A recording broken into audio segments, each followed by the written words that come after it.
নিয়ে চলো মোরে হাত দুটি ধরে তোমার আলোয়। প্রিয় শ্রোতা বন্ধু, খ্রিস্টীয় শুভেচ্ছা জানাই। গতকাল পর্যন্ত দেখার চেষ্টা করেছিলাম ইসরায়েল জাতির বর্তমান অবস্থা। আজও যদি জিহুদি লোকেরা অনুতপ্ত হৃদয়ে প্রভু যিশুর প্রতি ফিরে আসেন, তাহলে তারা অনুগ্রহের যুগেই পরিত্রাণ লাভ করবে। রোমীয় 11 অধ্যায়ে ইসরায়েলের ভবিষ্যতের ইতিহাস কি হবে তার ব্যাখ্যা সাধু পৌল তিনি দিয়েছেন এবং আলোচনা করেছেন। তাই আজকে দেখার চেষ্টা করব 11 অধ্যায়ে ঈশ্বরের বুদ্ধি এবং ভবিষ্যতে ইসরায়েলের পুনরুদ্ধার। সাধু পৌল 10 অধ্যায়ে ইসরায়েলের প্রত্যাখ্যান নিয়ে আলোচনা করেছেন। 11 অধ্যায়ে তিনি বলার চেষ্টা করেছেন যে প্রত্যাখ্যানটা সম্পূর্ণ রূপে ছিল না, এটা আংশিক ছিল, যা রোমীয় 11 অধ্যায় 1 থেকে 25 পদে, এবং অন্যদিকে এই প্রত্যাখ্যান চূড়ান্ত ছিল না, রোমীয় 11 অধ্যায় 26 থেকে 33 পদে। আসুন শাস্ত্রের অংশ থেকে কয়েকটি পদ পাঠ করে নেওয়া যাক। 11 অধ্যায় 1 পদ, তবে আমি বলি, ঈশ্বর কি আপন প্রজাবৃন্দকে ঠেলিয়া ফেলিয়া দিয়েছেন? তাহা দূরে থাকুক। আমি তো একজন ইসরায়েলীয়, অব্রাহামের বংশজাত, বিন্যামিনের গোত্রজ। 2 পদ, ঈশ্বর আপনার যে প্রজাবৃন্দকে পূর্বে জ্ঞাত ছিলেন তাহাদেরকে ঠেলিয়া ফেলেন নাই। অথবা তোমরা কি জানো না এলিয়ের ইতিহাসে শাস্ত্র কি বলে?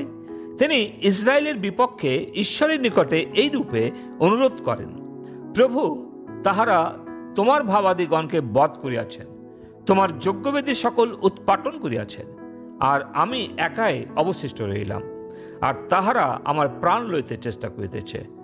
কিন্তু ঈশ্বরীয় বাণী তার প্রতি কি বলে? বালের সম্মুখে যারা হাঁটু পাতে নাই, এমন 7 সহস্র লোককে আমি আপনার নিমিত্ত অবশিষ্ট রাখিয়াছি।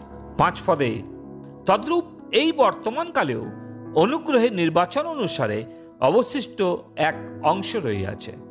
6 পদ বলে, তাহা যখন অনুগ্রহে হইয়া থাকে তখন আর কার্যহেতু হয় নাই, নতুবা অনুগ্রহ আর অনুগ্রহেই রইল না।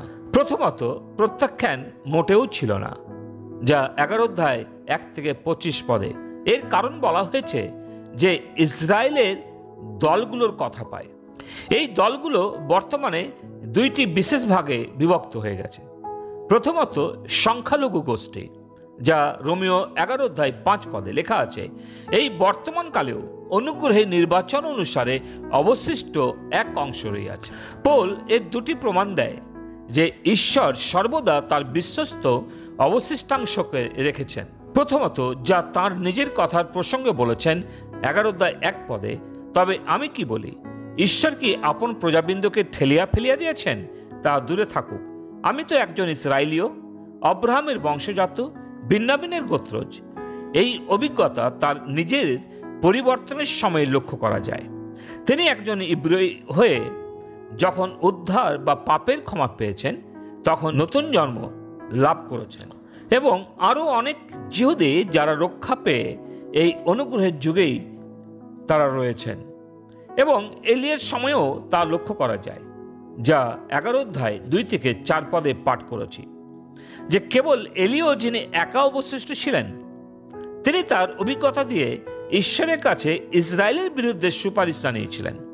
কিন্তু ঈশ্বর, যিনি কখনোই এই ধরনের প্রার্থনার উত্তর দেবেন না, যে প্রার্থনায় করুক না কেন, ঈশ্বর এলিওকে সঙ্গে সঙ্গে উত্তর দিয়ে জানিয়েছিলেন যে 7,000 মানুষ বালের প্রতিমার কাছে হাঁটু পাতেননি, যেমন রোমীয় 11 অধ্যায় 4 পদ এবং প্রথম রাজাবলী 19 অধ্যায় 10 পদ, 14 পদ, 18 পদে লেখা আছে। দ্বিতীয় দলটি হচ্ছে সংখ্যাগরিষ্ঠ দল।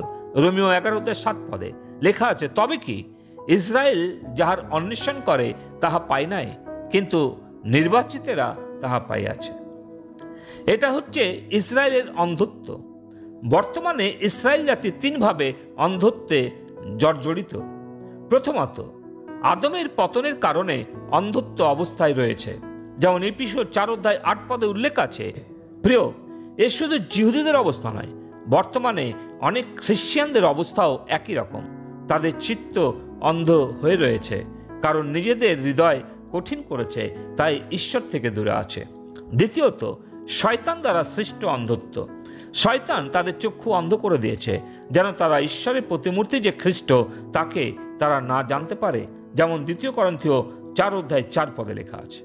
এবং খ্রিস্ট সমাজকেও শয়তান অন্ধ করে রেখেছে, যেন তারা পরিত্রাণ না পায়। তৃতীয়ত, ঈশ্বর তাদের চক্ষু অন্ধ করে দিয়েছেন। রোমীয় 11:8 ঈশ্বর তাহাদেরকে জড়তার আত্মা দিয়েছেন, এমন চক্ষু দিয়েছেন যাহা দেখিতে পায় না।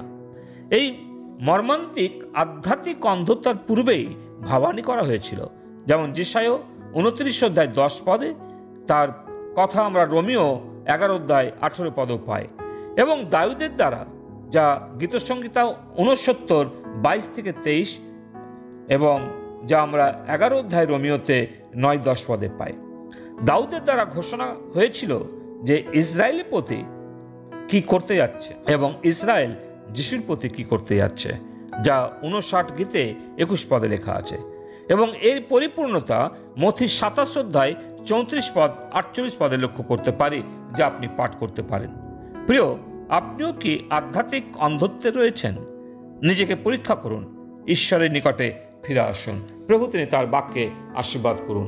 পিতা ঈশ্বর, তোমায় যে প্রার্থনা করি প্রভু, আজকে অনেকে যারা আধ্যাত্মিক অন্ধতায় আছে তাদের অন্ধত্ব তুমি দূর করো। প্রার্থনা প্রভু যিশু নামে চাই, আমেন।